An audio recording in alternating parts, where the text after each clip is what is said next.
우리 군이 일본의 독도 침공 시나리오와 관련한 방어 대응 문건을 작성했다는 한국 언론의 보도가 나왔습니다.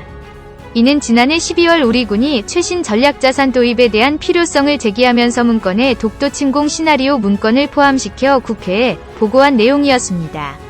독도 방어훈련조차 외교 문제로 비화될 것을 우려해 일본을 훈련 목적에 명시하지 않는 점을 고려하면 상당히 이례적인 것이었습니다.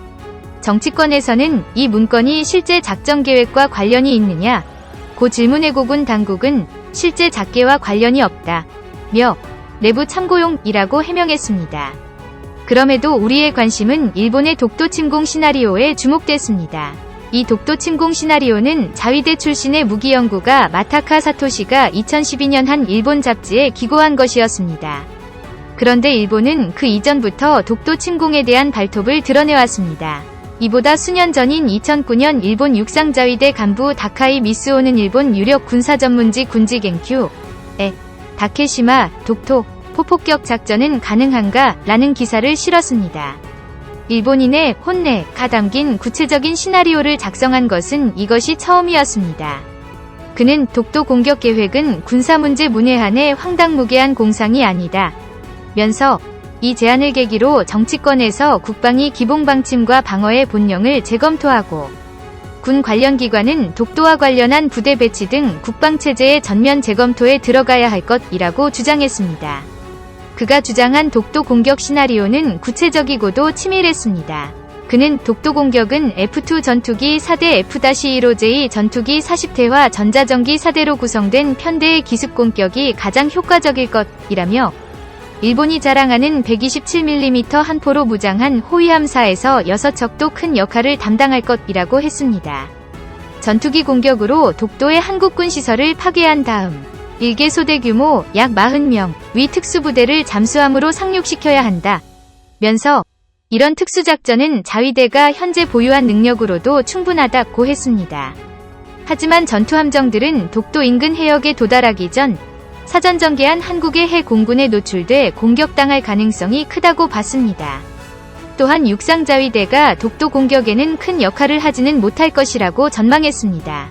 그도 그럴 것이 모토리현의 산인에 배치된 육상자위대 부대는 기지로부터 약 300km 떨어진 독도를 공격할 수 있는 지대지 미사일을 보유하고 있지 않기 때문이라는 것입니다.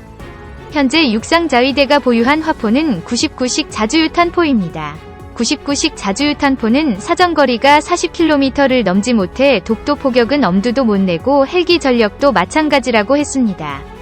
대지 공격에 유효한 20mm 기관포와 대전차 미사일 그리고 로켓탄을 탑재한 아-64D 아파치 헬기, AH-15 코브라 헬기도 항속거리가 최대 150km 편토에 불과합니다.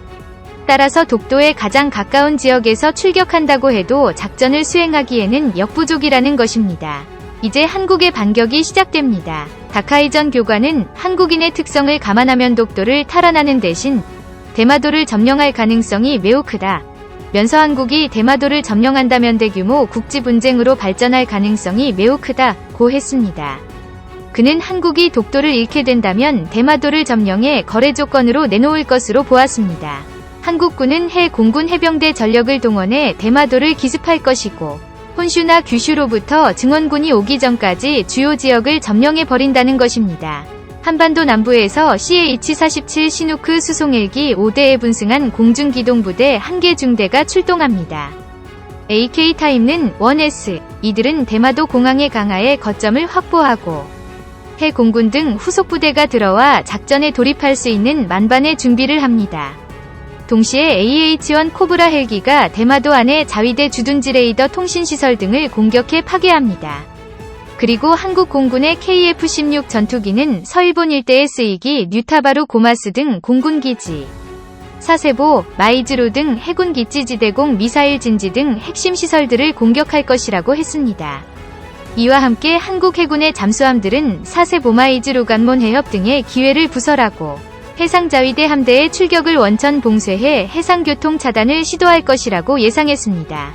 포항 또는 진해에서 출동태세를 갖춘 약 1600명의 해병대원과 70대의 전차가 독도라는 LPD, 독도형 강습함, 와 LST, 전차 양육함, 세척의 분승해 대마도에 기습적으로 상륙할 것이라고 했습니다. 한국군은 전차 휴대용 지대공 미사일, 신궁 또는 이글라, 박격 포중화기 등을 배치하면서 진지 강화에 성공합니다.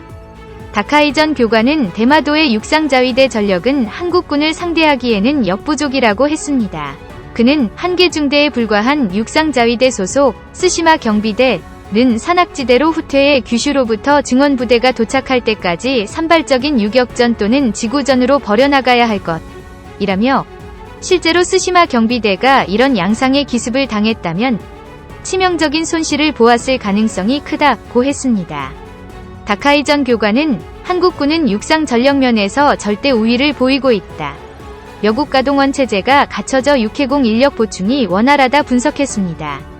그는 한국은 미국산 지대지 탄도미사일 에이테킴스와 독자적으로 개발한 순항미사일 현무 3-B를 실전에 배치했다. 면서 한국군의 미사일 전력도 경계 대상이라고 했으. 그는 또 한국군이 대마도 침공을 한다면 사거리 300km에 달하는 에이테킴스로 고토 열도이키 스시마 등을 공격하고 현무 3-B 순항미사일로는 오키나와 본도 시코쿠와 혼슈의 해상자위대와 항공자위대 등을 전방위로 공격할 것이라고 했습니다. 유사시 한국군과 교전을 벌일 육상자위대 서부방면대는 2개 사단, 4사단, 8사단, 1개 혼성단 등 약 2만 명을 넘지 않고 있고 그 전력도 규슈와 오키나와 본도에 걸쳐 분산 배치돼 있습니다. 다카이전 교관은 호위함과 잠수함은 한국 해군보다 질적으로 우세하다고 하나 대비 태세가 불리하다며 장대한 열도의 각 기지에 분산돼 별도의 해역의 바다 임무를 수행 중이어서 전장 해역으로 집중해 투입하기에는 사단화 시간이 소요된다고 했습니다.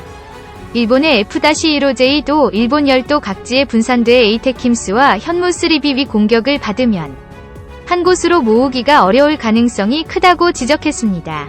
미국을 위시한 강대국은 한일 간의 분쟁을 방치할 수 없을 것이고 유엔 안보리에서 전쟁의 종결을 촉구하게 될 것이라고 있습니다. 그는 미국은 한일 쌍방과 이해를 공유하는 동맹국이기 때문에 양국의 분쟁에 직접 군사를 개입해 수습할 가능성은 희박하다고 보았습니다. 결국 일본이 독도를 침공한다면 열도는 쑥대밭이 될 것을 각오해야 할 것입니다. 기시노부오 일본 방위상은 12일 기자회견에서 관련 질문에 보도 내용이 사실이라면 다케시마, 일본이 주장하는 독도의 명칭가 역사적 사실에 비치도 국제법상으로도 분명히 우리나라의 고유 영토라는 것을 생각할 때 전혀 받아들일 수 없다고 밝혔습니다. 타임는 1S 그러면서 기시방위사 상위상은 다케시마와 관련해 일본 측이 군사적 위협을 높이려고 한다고 한국 측이 인식하고 있다면 전혀 사실무근이라고 말했습니다. 마지막으로 북한 역시 최근 일본 정부의 독도 영유권 주장을 놓고 강한 비판을 쏟아냈습니다. 조선중앙통신은 11일 논평을 내고 전범국인 일본이 독도 관련 자료들을 날조해내며 재침 책동에 미쳐 날뛰는 것은 약독한 식민지 통치로 지울 수 없는 아픈 상처를 입은 우리 민족에 대한 참을 수 없는 모독이며 도적이 매를 드는 격이 파렴치한 날강도적 행위라고 비판했습니다. 통신은 일본이 자위대 무력 질량적 증대와 함께 파렴치한 독도 강탈 책동에 계속 매달리고 있는 것은 재침 야망을 실현하기 위해서 라며 선조들이 물려준 살부치와도 같은 땅을 또다시 찰탈하려 드는 섬나라 족속들의 책동을 절대로 용납하지 않을 것이라고 강조했습니다. 이어 일본을 향해 천년숙적이라고 지목하고 일본 반동들은 날강도적인 영토강탈 책동이 초래할 재앙을 독특히 알고 분별 없이 날뛰지 말아야 한다고 경고했습니다.